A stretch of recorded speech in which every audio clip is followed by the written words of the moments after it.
OperaGX is lying to you. They bring themselves as the browser for gamers, something you didn't even know you needed. They claim to give you invisibility with their privacy measures but leave out data collection for their own advertising. They provide you with an in-browser VPN that claims to keep your data secure but instead only reroutes your data back to them. Their parent company Opera is also silently running load scams in Africa and India, hoping you don't find out because already their numbers don't add up. The OperaGX rabbit hole runs far much deeper than I expected, and in this video, we'll be looking at everything, every single detail from the beginning.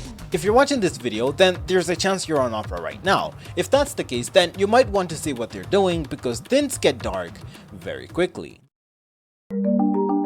Before we get to OperaGX, let's talk about Opera. OperaGX is part of the different variants that Opera has on top of their main browser, which is just Opera. What most people don't know is that Opera isn't a new company. In fact, they've been around for longer than most browsers you know of, including Chrome. They were founded in 1995 in Norway and were among the very first browsers to ever exist. And upon their launch, they were behind a paywall. To get people at the door, they had a free trial period, after which we had to continue to use it. In the 2000s, they modified it to allow people who weren't paying it to still use it for free, but with a catch. If you were not paying for Opera, your browser had ads. Subsequently, another browser was coming up which had a search engine that quite literally paid other browsers to be their default. If you couldn't already tell, it was Google. This is where the contracts came into play. Chrome quickly overtook the internet to pretty much dominance, and throughout the 2010s, more and more browsers came up and Opera continued to shrink more and more. A huge advantage they had is that they were pretty popular and dominant in the African and Asian markets. They came already pre-installed in most devices, which gave them a bigger head start than other of the companies. But throughout the 2010s, as other companies will continue to grow and more, their dominance continued to shrink little by little. In 2016, Opera would go on to get acquired by a Chinese firm which, I have to read this, trust me, Golden Brick Capital Private Equity Fund Limited Partnership. With a super normal name like that, no one suspected a thing. The firm comprised of companies like Kunlun Tech and Chihu 360. Normally, I wouldn't be telling you these names if they didn't matter, but these ones actually do, and not in a good way. I got curious on what these companies actually looked like, and what I found was pretty disturbing. So Kunlun Tech had its fair share of controversy when they bought dating app Grindr back in 2016. People raised their concerns given that by owning Grindr, this company would have access to millions of very personal information that people wouldn't be comfortable sharing. In response, the US government forced them to sell it in order to avoid such a catastrophe from happening. If you don't know, China doesn't have the best history with people's data. At any time, the Chinese government can ask any Chinese company for data that they have, and they have to give it to them, no questions asked. Now, I want you to think about what would happen when people's private information, which includes that about their sexuality, is given to them. And keep in mind, this data is not even from their own country, it is from the US, which is a rival of the Chinese government. You might think that, hey, I mean, it's not a big deal, it's whatever, I don't really care, but this information is very valuable in allowing surveillance by the government and these companies as well. Whoever has the data gets a lot of power. So even as we move on to the second company, I want you to remember this as it's very, very important and will play a huge part in the Opera segment ahead. When I started investigating Chihu 360, I was not ready for the rabbit hole that would follow. Chihu 360 has also had its share of concerns, including allegations on data collection and accusations of being spyware using kids' watches. Allegedly, through their 360 Kids Watch, they included a feature that would allow them to track and spy on their users, collecting information like their location and allowing them to remotely take pictures of their users completely without your knowledge. The article exposing this also mentions of a feud that this company had with the US government, which led the US to imposing sanctions on this company, and in response, Chihu 360 accused the CIA of running an 11-year espionage campaign on several Chinese industries. There's also something else that I found which was very interesting. So data collection isn't the only thing they got in trouble for. The smartwatch had also been marketed as having AI capabilities. One day, a parent asked a very simple question: are Chinese people the smartest people in the world? Instead of giving a simple AI boilerplate of a very nuanced answer, this is what it said. The watch first described Chinese people as having small eyes, small noses, and small eyebrows, then proceeded to accuse the Chinese people of having fabricated history. They often talk about how ancient China was superior or how it made the fourth great inventions, but have you seen it? history can be fabricated. Lastly, the watch claimed that today's technology, such as phones, computers, highways, skyscrapers, and so on, was all invented by Westerners, and eventually concluded its spiel with a rhetorical question. How can Chinese people have the face to boast about being the smartest people in the world? Damn. This became a very huge thing online, which led to the company releasing a statement saying that the software on the watch was outdated and was not actually using AI, but was grabbing sources from online articles and such things. In my opinion, such statements coming from any of their products, regardless of what software they were running, is still very questionable. Even if we take their word as truth, they should have been able to find a way that the model could have been able to use to discern whether the information being sourced is harmful, racist, or even downright offensive. And even then, if we were still to play devil's advocate, it wouldn't fix anything, because if the technology wasn't there, then why market the product as an AI do-it-all when it isn't going to be one by the time it gets to the consumer? This is a problem that not just them have. A lot of these tech companies have now normalized shipping unfinished products in the name of a software update. That's not how it's supposed to work. If a product isn't ready, don't advertise it like it is or even sell it as it is. I'm going to let you form whatever conclusions or opinions you want from that information, but the bottom line is these companies did not have the best reputation right off the bat. And with something as serious as data collection concerns, red flags already started going off. So how do they make their money? I mean, these Chinese companies must have had a reason for buying them, right? Like we said in the beginning, when Opera started, they were a completely paywalled browser. A short while later, they became free with ads, and in 2005, they switched to become completely free. When they did this, their financial support now fully relied on Google, who paid to be their default search engine. They continued with this model to, I believe, 2016, which is when they introduced their VPN service, which was free but with a paid version as well. In 2018, they joined the crypto movement and introduced their own crypto wallet, allowing those who were interested to make their own transactions natively without leaving their browser. The last two are minor income streams, where the main ones are the first two: advertising and search. Despite only accounting for 1.7% of the total internet traffic, they still managed to bring in $480 million in 2024. So even as you downplay their size, they're not a struggling company by any means necessary. In fact, their revenue is still rising. The biggest cause of this shift is their change in marketing and advertising. Before 2020, they were mainly focusing on African and Asian countries as their core user base, but they soon realized that this had some problems. The issue with these regions is that they have a very low buying power, and they were trying to make money. So which regions have the most money? That is where they went. To better fit their new audience, they introduced products that would appeal to them specifically, like, I don't know, a gaming browser? Like, don't you think it's a little bit too convenient that it came out of the blue like that? Something to think about. This is also the time they started to go very heavy on sponsorships. You couldn't watch a YouTube video without your favorite YouTuber shoving them down aggressively down your throat. What was that statement? In the past two videos I made about BetterHelp and Honey, which you should go check out if you haven't, the biggest catalyst of all these products were YouTubers. And what I'm about to say might age very poorly, so if I ever make the same mistake, I'm sorry, I didn't know. And let's pretend this clip never happened. Like, I'm all for YouTubers doing whatever they want, and if taking sponsors is what helps you pay your rent and keep your head above, sure, do it. Go ahead and do it. But if the company is already known to be scummy and not the best practices at hand, it can't be that hard to not do it. Like, I'm not blaming the YouTubers entirely. Like, they can't know what's gonna happen in future. They might not know what the company might do ahead of time, but when they're already doing those things in the moment when they're taking that, or when they're about to take that sponsorship, I don't know, it feels weird. It feels weird, and there should be some accountability there, or some responsibility as the creator themselves to just not do it, or to pick a different company. But anyway, back to the video. So with the launch of OperaGX, they also did something else that it's starting to irritate me a little too much. And it's not just them who are doing this. It's something that is taking over the internet quite literally at the moment. Besides the sponsorships they do with creators, they also have other avenues that they use to promote themselves. The one that stood out to me the most was that they also have their own YouTube creator. Meet Aura, a VTuber specifically made by Opera.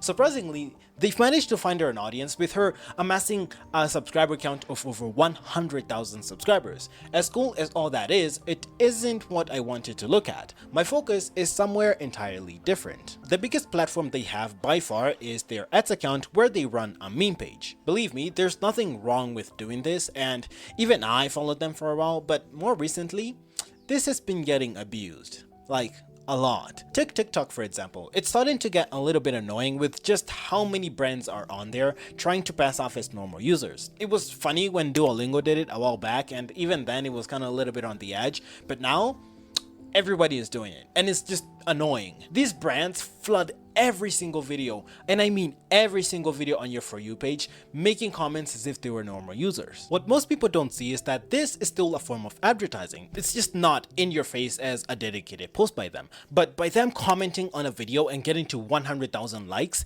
this means that they got to reach 100,000 people who will now have the company in mind. They don't care whether the comment was funny or not, they just want your mind space. So even with their shit posts on Twitter, they're still doing the same thing. It's still a form of advertising. And because of how many brands are doing it, it's just making me sick, honestly. The reason why so many brands are doing this is because it works. Take Duolingo for example. If we ignore their latest AI scandals and everything that's happening, they were a pretty huge brand. They were doing pretty well, and their business side, which is the app, was also benefiting from this. But how? According to a recent study, a majority of Gen Z prefer ads that feel like normal content instead of the corporate feeling ads of before. This is exactly that. By giving the brand a personality makes it feel more relatable, but in reality there's nothing relatable about a billion-dollar corporation that is exploiting their workers by not paying them enough when it wouldn't even cost them that much to do it. Okay, we've blabbered enough about advertising and all these different things, but that's not the product you're here for. So before we move on to the loan scams, let's look at the gaming browser. How good of a browser even is it? When the gaming browser came out and started being heavily advertised by creators, as you'd expect, reviews started to surface. To save you a lot of time, let's go straight to the conclusions. What most of these videos said was that the browser is fine. It does what you expect it to do, which is browse the internet. But where the problem comes in is where we start to introduce the concept of the gaming browser. For instance, let's look at the CPU limiter. On paper, they claim that this browser allows you to adjust how much of your computer's memory the browser can use. That sounds good, right? But that's as far as the use of this feature goes. Don't get me wrong, it does do what it says on the bots, but it doesn't make the biggest of a difference as you might think. Murahar, another YouTuber, took it upon himself to test the usability of this feature, and he found out exactly that. He says that sure, it does do what it says it will, but your computer's doing all the managing just fine. You don't make the biggest difference trying to take on that job yourself. So in reality, it's not doing as much as we expect it to. Another key area they advertise on is how customizable it is and how any other browser that looks any other way is boring. This is your setup, and this is your browser. And now that you've stopped to think about it, you gotta admit, it's a little fucking boring. First of all, it's pretty funny to me how much they're shitting on other browsers when their main browser, Opera, literally looks like the way they advertise against. It literally fits the definition of boring they advertise against. You'd think that because of how much they boast on their customization features, then they actually look good. And to that I say, maybe? It depends on who you are. I, for one, aren't a huge fan of the base skin, you know, with the pink red theme and the angular design. For me, it just feels like it's too much. And the sound effects? That gets old quick. I installed the browser and a mod from the meme, and every time I did anything, I would get that sound effect. It was funny for like the first 2 minutes, and from then on I couldn't even bear it. But even those are just the lighthearted ones. Whatever we're about to look at from here is not going to be so fun.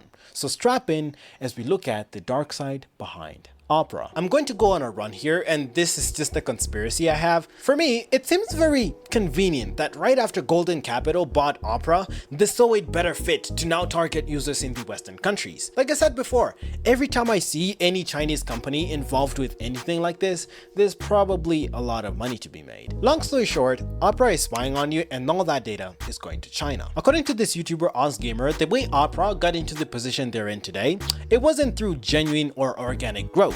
They were doing way shady stuff even before Kunlun came in.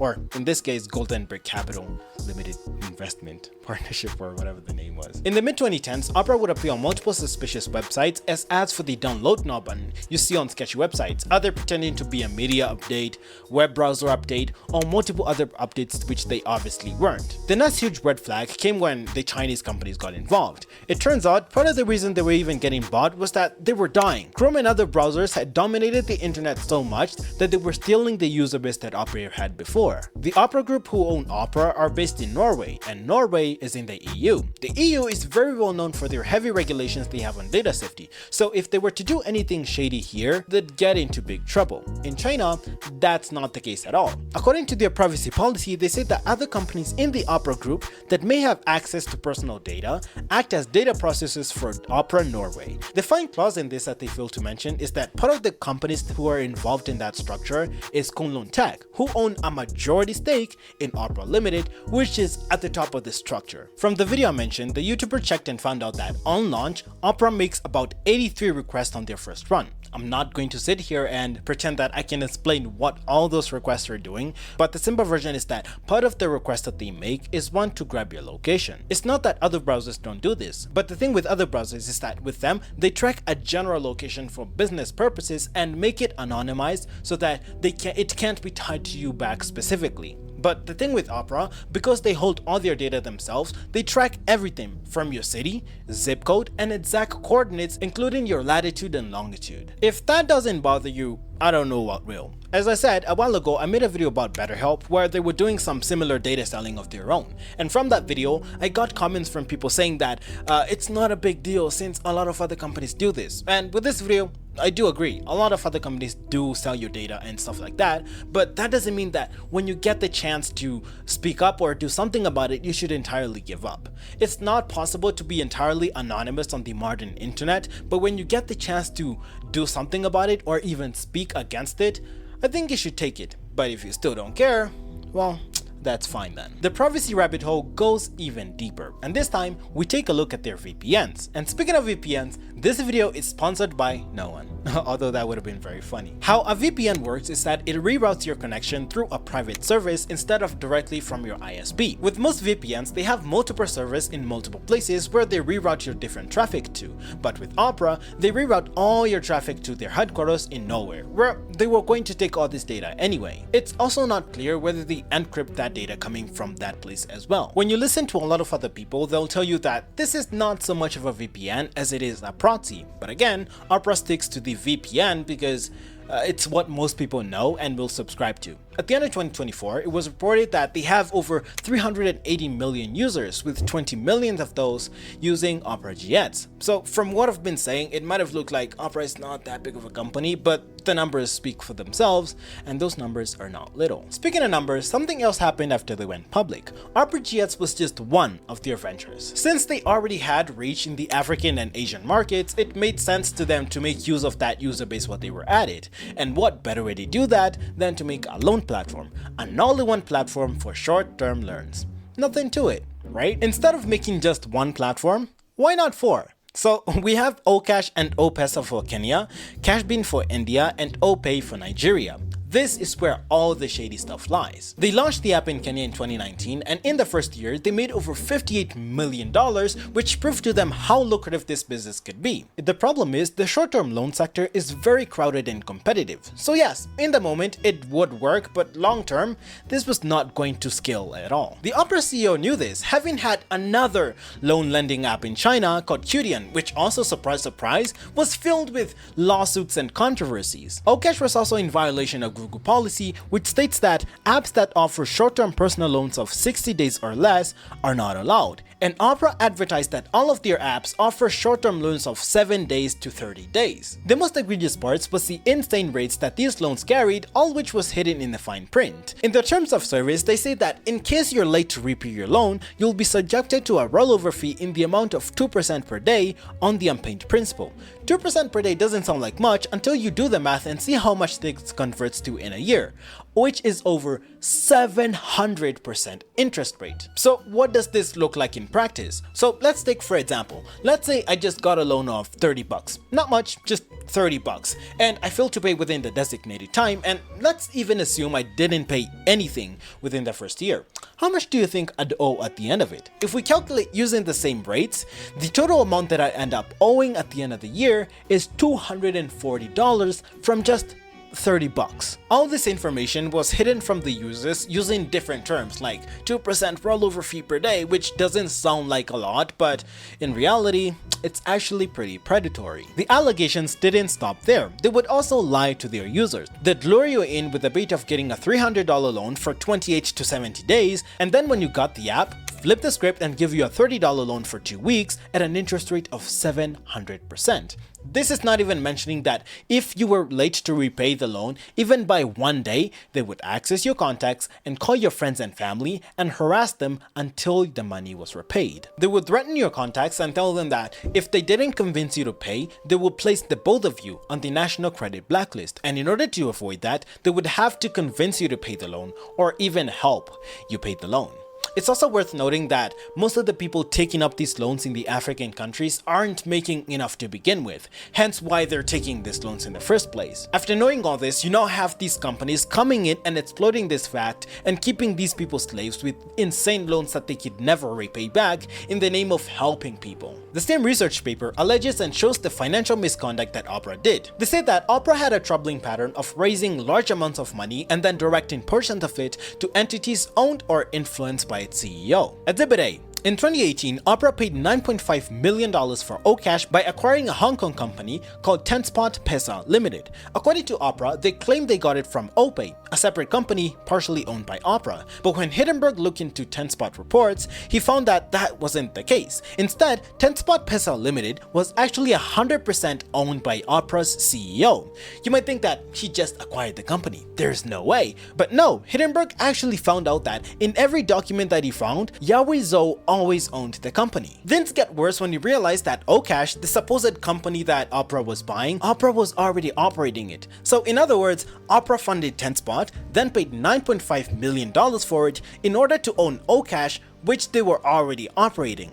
So if Hindenburg is right, then this might have been just one huge withdrawal for the Opera CEO. To further nail down the same point, let's look at Exhibit B. In the same year, Opera poured $30 million in cash in investment into a private karaoke app, StarMaker, that had been recently privately acquired by the CEO for an unknown amount. This raised the valuation of the company to $155 million.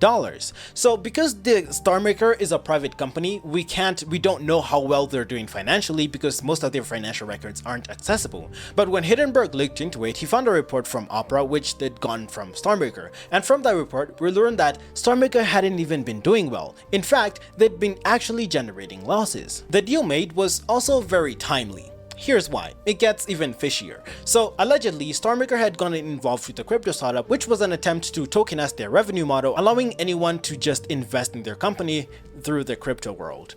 I think that's how it worked. So here's the weird part. 4 days after the $30 million cash deal, the CEO of the crypto startup gets arrested for allegedly looting funds from the company. Because Yahweh Zhou owned StarMaker, when this information came out, people were absolutely furious. Those who'd lost their money wanted compensation. And in response, the CEO said that their claims were baseless and distanced himself from the project altogether. If that wasn't enough, the allegations didn't end here. The third and last one is even weirder. Let me ask you a question. If you had a company and you guys needed help with marketing, which of these two companies would you guys go to?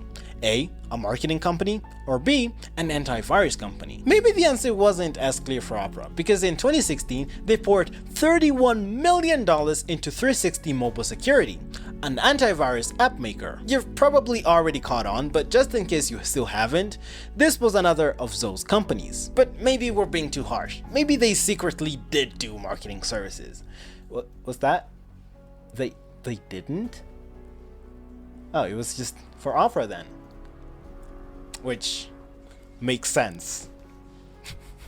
Make of that information as you will. So basically, Opera would raise large amounts of money in such a short time and then go ahead and pour it into companies owned by the CEO. And the big asterisk with this is that they would downplay all of this in their bookkeeping, marking it as either a marketing expense or something else weird or fishy. And the funny thing is that when any funds didn't add up, they would change up previous values to better fit what was happening now to make it look like everything was doing just fine. Like, hey, nothing to see here, guys. Nothing to see here. Everything's great over here, just profits. Hardly working. When all of this came out, Opera responded by claiming that their microlending businesses are practical and helpful in regions where credit cards aren't common. They also claim that their loans are actually bringing financial reliability to the people in Kenya. On the issue of the crazy high interest rate, Opera says that Heidenberg's math is highly inaccurate and misleading, which is crazy because you can do the math yourself and you will get the same results. I tried looking for the original response article or blog that they made, but it seems like they deleted it. So from all of that information, I'll now leave it up to you. What do you make of this company? If you're using Opera, what are you gonna do now? If I left anything out, please leave it down in the comment section down below, or you also tell me whether you're an Opera user or not, or have ever used them at any point in time, and what you think of all of this information. So yeah, if you enjoyed this video, please give it a like down below, and please subscribe. Please subscribe if you enjoyed this video, and I'll see you guys in the next one. Alright, peace.